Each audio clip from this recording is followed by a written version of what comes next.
Well, the Washington State Bar Association voted this year to approve new standards, drastically lightening the caseload that public defenders, well, that are allowed to take on. Yeah, and that's raising concern here in our region because public defenders are already in very short supply.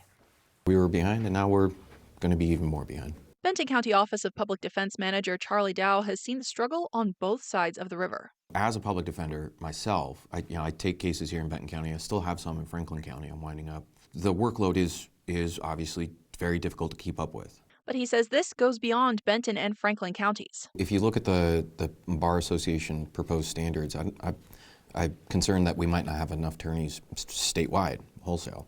Public defenders are the ones who step up to make sure you have legal help if you're charged with a crime and can't afford to hire a lawyer. You have a constitutional right to legal counsel and to a speedy trial unless you agree to a delay. If there are not enough defense attorneys, we simply can't prosecute cases. If we file a case and there isn't a public defense attorney to represent the defendant, that case is going to eventually get dismissed. Eric Eisinger is the Benton County prosecuting attorney. He files charges against the people that Charlie Dow defends. You know, as the county prosecutor, you wouldn't think that I would spend so much time talking about our public defense system. While they take opposite sides in the courtroom, when it comes to staffing the Office of Public Defense and concern about the new standard from the Washington Bar Association, Dow and Eisinger are on the same side. Right now, we already don't have enough public defense attorneys in Benton County. And what that means is in 3 years, we're apparently going to need 3 times the number of defense attorneys. And there simply aren't There aren't that many attorneys in Benton County to begin with. There aren't enough attorneys. I would have to hire the entire prosecutor's office, as well as every private attorney that they need to be on contract, and a significant number of the judges. Conservatively speaking, we'll probably need like 90 attorneys to meet, whatever these demands are.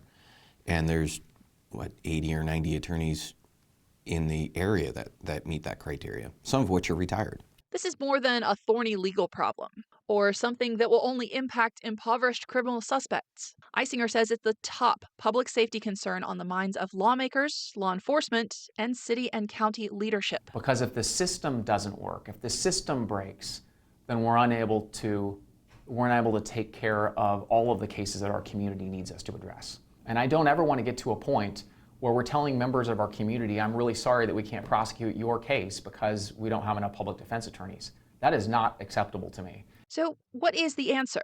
We've heard from Franklin County that they're struggling to find the money to keep up with the Office of Public Defense funding needs. Benton County already spends more than the state contributes to every county Office of Public Defense put together. But Dow says it's still not enough, even before the new rules kick in. I've been making posts from Washington, Oregon, Idaho, obviously, California, Wyoming, Colorado, Montana, and Utah. I've been looking at Nevada, too, as well. But we haven't gotten any applications in. And, that's nervous. That's nerve-wracking, right? We are being very intentional about talking about the issues, right? Instead of the jurisdictions and the agencies having their own separate conversations, we got everybody in the same room to try to get on the same page about what the issues are. We need to stop trading chess pieces. If every county is in the same position as, statewide, we all need to find attorneys. My concern is that there's going to be a hard scrabble, who gets in line first. We have 213,000 members of our community in Benton County that need us to figure this out. This is so hard, but we are going to figure this out. We have to.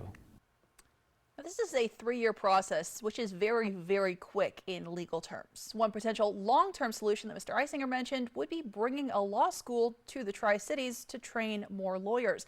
Another thing that could help, something we've been tracking, a new law created by District 15 Senator Nikki Torres, creating an internship program that is focused on getting more people into public defense offices in rural areas.